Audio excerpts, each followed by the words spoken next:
دما خوش ببینرین هیجا ایرو 26 جوتمه 2021 جه روژان جی روژا سیشمی بویر او گشتانین هری سرکه او هری بالکش ین لسرانسری جهانی رودانه امی حول بدن دنوا 20 دقیقه نوچین جهانی ده جوار پیشکش بکن.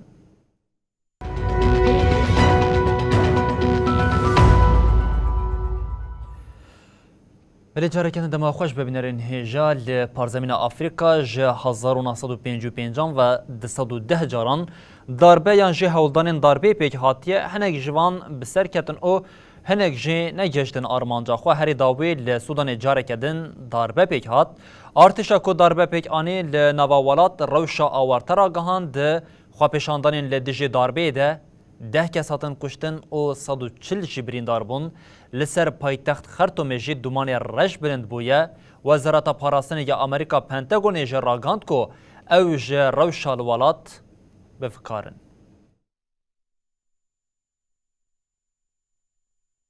لدیجی داربکاران لسودان کلان جخوا پیشانداران تو جبونه.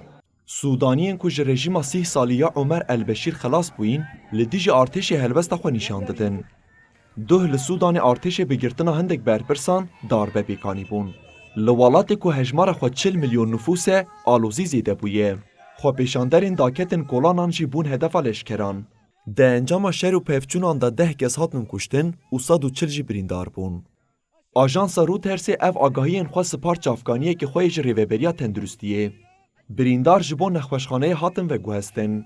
لپایتخت خرطومه دوکل جسر باجار رادبه.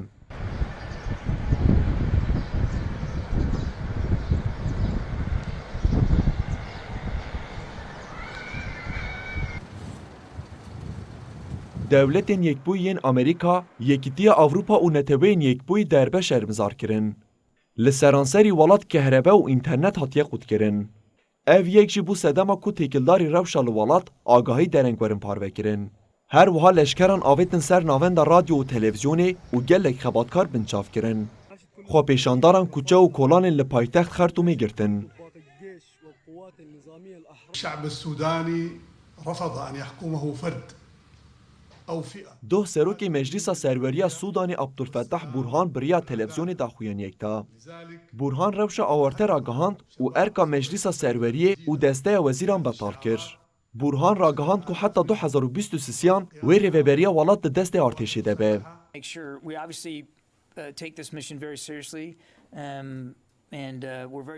وزارت پاراستنی یا دولت یکبوی امریکای پنتاگون جی لدیجی داربه نرحتی خوانی زمان. بردف که پنتاگون جون کربی د داخویانی چاپمنیه در سر مجاری آخوی او گوت ام جهولا دربه لشکری یا لدیج حکومت دمکی یا سودانی بفکارن.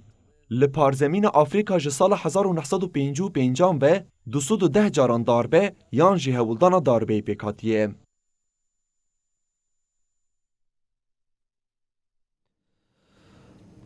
لسر داخواز شف رژمان ترکیه اردوغان دستورنامه شری لدیش سرو و عراقی در روشوا مجلس یا ترکیه ده AKP MHP ای پارتی او در دور نجات پرست آلیگریا خویا جبو شر راگاندن انین دجبر جی به پیشنگتیا پارتیا دموکراتیکا گلان HDP به هزد به آبالکش اوکو پارتیا CHP یا سالین در بازبوی دنگ اری بکارد آنی و جاروی لدیشی دستورنامه در بکوه.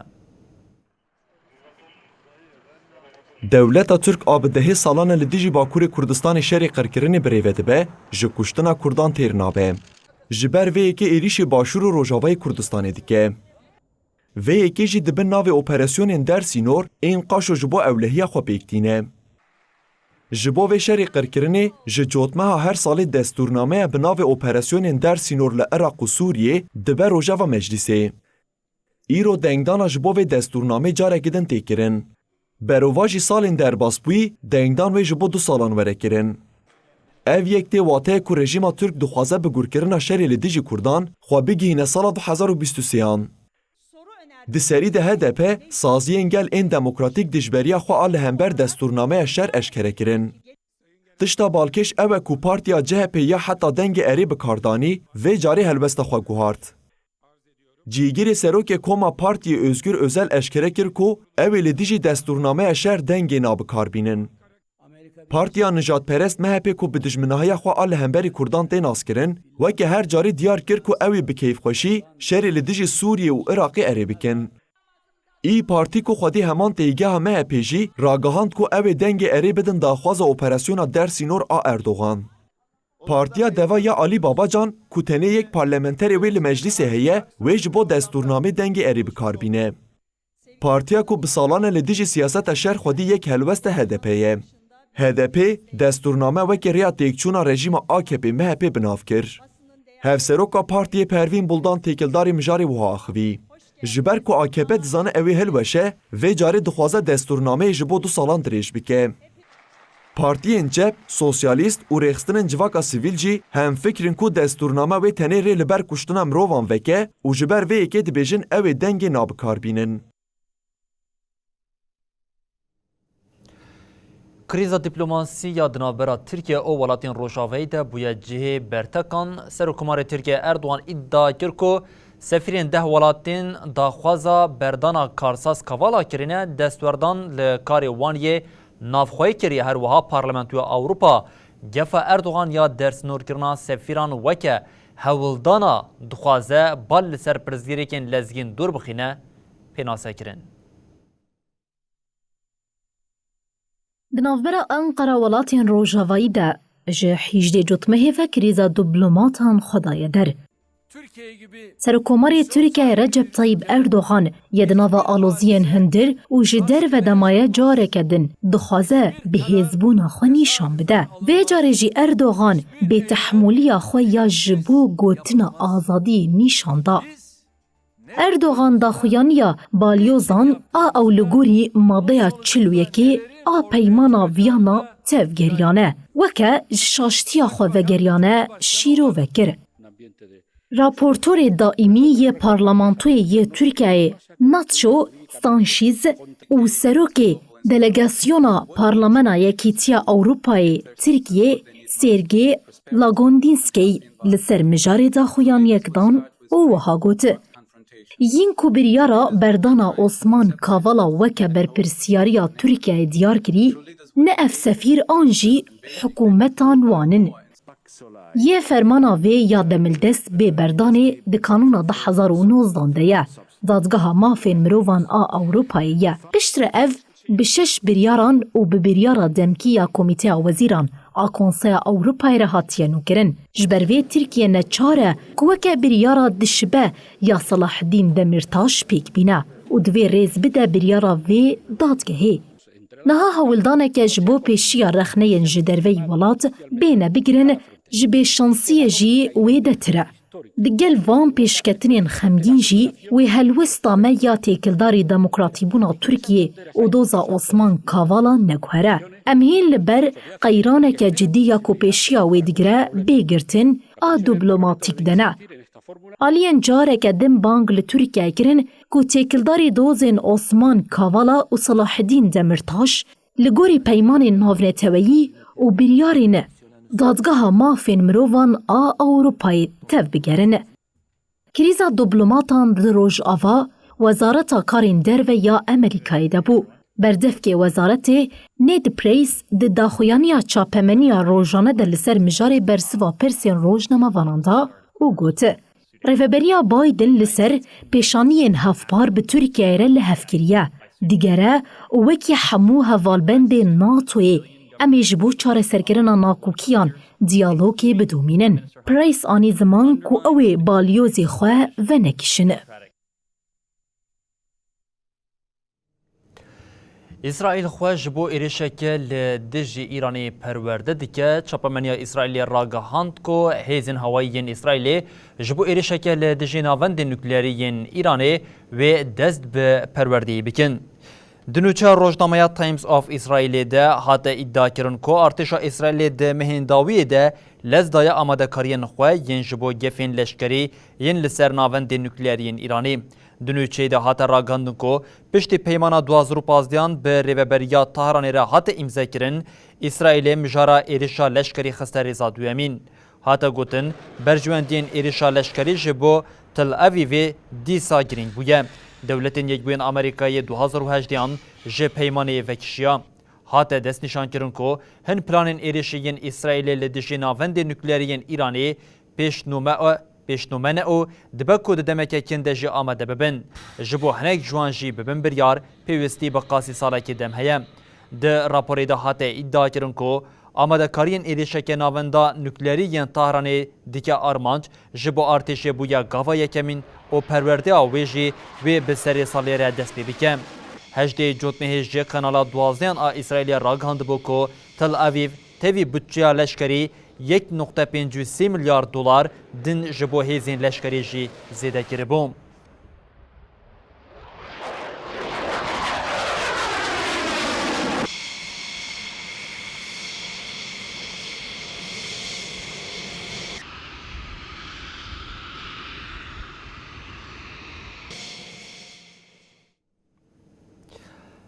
Serokkomarê Lubnanê Michel Aoun derbarê kuştina 7 kesan li Beyrûtê de got ew ê nehêlin welat vegere şerê navxweyî. Li ser êrişa çardê cotmehê li herêma Teyûma ya paytext Beyrûtê ku têde kuştina 7 kesan de Serokkomarê Lubnanê Michel Aoun daxuyaniyek da û li ser gotinên wê welatê ber bi şerekê navxweyî ve biçe got herçiqasî hewayeke heye mîna welat ber bi şerekê navxweyî ve biçe jî wê destûrafê neyîndayîn. Aoun derbarê lêpirsîna têkeldarî taqîna li bendera Beyrûtê de jî got divê saziyên dadê di vî warê de serbest bin û siyasî destwerdana li mijarê nekin. Baş e çardê cotmehê çi qewmî bû. Alîgerên Hizbullahê ji şiî û tevgera Emel çardê cotmehê li ber qesra edaletê ya Beyrûtê meşiyan. Xwestin li şona dadgerên Xristiyan yên taqîna li bendera Beyrûtê dişopîne dadgereke nû were diyar kirin. Lê di dema meşê de gulle li xwepêşandêran hate reşandin û di encamê de 7 kes hatin kuştin û bi dehan jî birîndar bûn. Hizbullah û tevgera Emelê komên çekdariyên bi ser Partiya Hêzên Lubnanê berpirsyariya êrişê dibînin. Li Lubnanê di şerê navxweyî yên navbera 1975-1990 de jî 150,000 zêdetir mirovan jiyana xwe ji dest dabûn.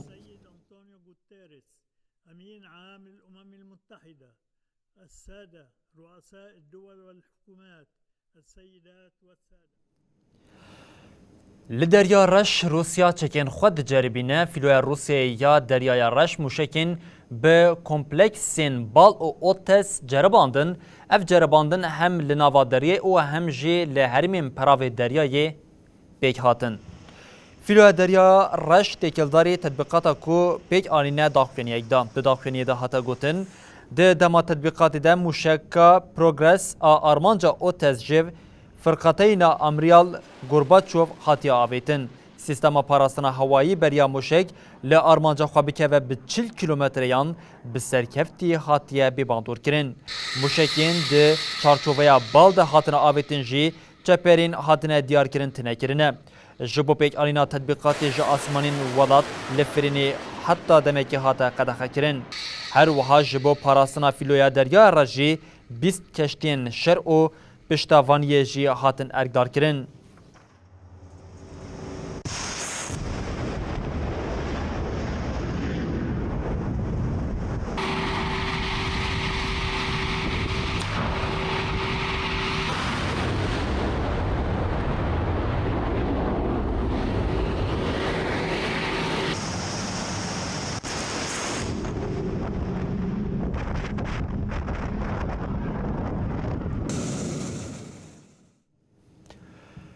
Guherîna rewşa avhawaya li cîhanê bi gevxwarina li ser dawîanîna hinek welatan jî xwe dide der, welatên ku bandora wan di guhertina avhawayê de nîne berdêlên her giran yên ji bo wê didin, analîzên nû yên tênekirin dûrbûna ji sozên ji bo rewşa avhawayê hatine dayîn jî نشان ددن د داویا هفته ده جارک دن جوینا کوب 26 آ نتوین یک بوی لسکوچای و ورلدار خستن. جبو ولاتین به پیش دکوین و دولتین گراوان این بچوک کاربن لگوری گوهرتنا آف هوای خبری کو پیک بکن دوی آلیکاری آوان ها تبان کرن.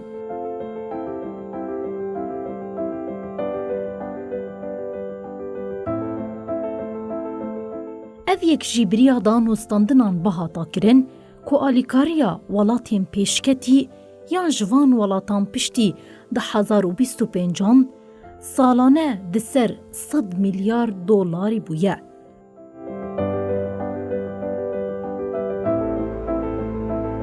Ev welat bi giranî ew welatin ku bandora herî giran a avhewayê lê dibe.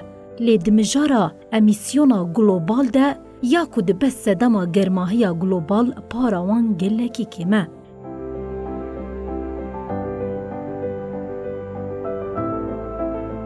Gelek ji wan ji ber soza ku welatên dewlemend di finansekirina avhewayê de tevlî peymana Parîsê ya 2015 bûn. Kanadayê bi buhara derbasbûyî ragihandibû ku wê alîkariya avhewayê di nava 5 salên bê de salane bikêje derdora 85 milyon dolarî. Amerîkayê û bi vî rengî bi du qatî zêde bike. Almanyayê jî diyar kir ku wê ji sedî 5 zêde bike û heta sala 2025 bikîne 6 milyar euro. Vereinigte Königreich aufheben und durch individuelle Reisehinweise ersetzen. Zelanda nû û Swêdê jî bi sozên nû bersivdan. İtalyayê ku vê hefteyê melovaniya ji civîna bilind a lîderên G20 re dike. Yek ji wan welatan a ku niha soza xwe ya finansekirina avhewayê zêde nekiriye. Rêxistina pêşketinê û hevkariya aborî meha derbasbûyî diyar kir, finansmana avhewayê sala 2019 gihişte 8 milyar dolarê Amerîkî. Lê nepêkane ku heta dawiya 2020 bikêje sedî. Tê gotin bi alîkariyên nû yên van çend mehên dawî hatine dayîn, finansmana avhewayê ya salane sala bê wê bikêje 97 milyar dolarî û herî dawî ji sala 2023 bikêje 100 milyar dolarî.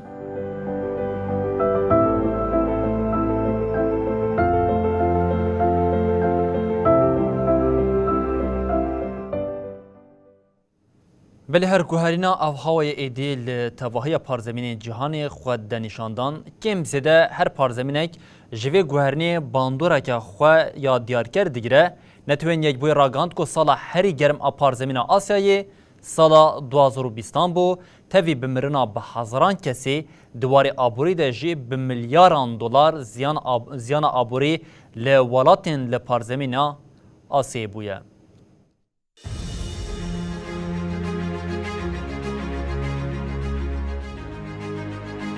Rêxistina meteorolojiyê ya cîhanî WMO ya neteweyên yekbûyî di rapora xwe ya salane de ya li ser rewşa avhewayê ya li Asyayê diyar kir ku guhertina avhewayê bandor li tevahiya Herêmê kiriye. Di rapora rêxistinê de hate gotin germahiya zêde ya li Asyayê û guhertina avhewayê bû sedem ku 2020 bi hezaran kes jiyana xwe ji dest bidin. Bi milyonan mirov ji cih û warê xwe bibin û bi sedan milyar dolarî xisar bibe.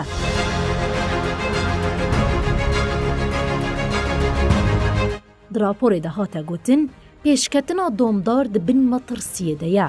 Nebûna misogeriya av û xurekê rîskên tenduristiyê û xerabûna hawîrdorê zêde dibe. Rêxistinê her wiha cihda windahiya aborî ya salane ya ji ber rîskên avhewayê hat ragihandin ku windahiyên malî ya li Çînê di 38 milyar dolar ya li Hindistanê 87, Japonyayê 83 û ya li Korya Başûr jî 24 milyar dolar e.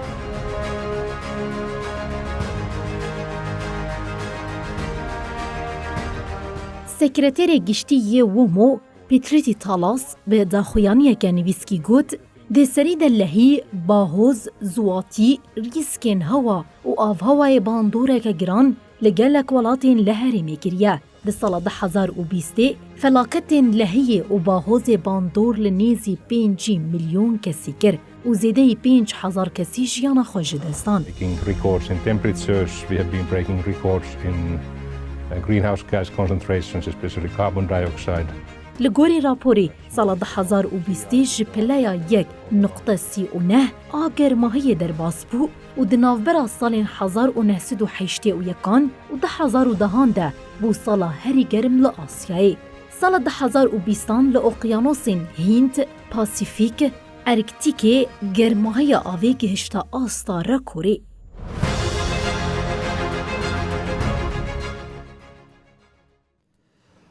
ولی بینرین هیجان و چلمین جهانی لیور بداوی دبن و حتی صبح جاری کردن ورن پیشیا و بمینن دناو خیر و خوشیه ده هر شد بختار بن.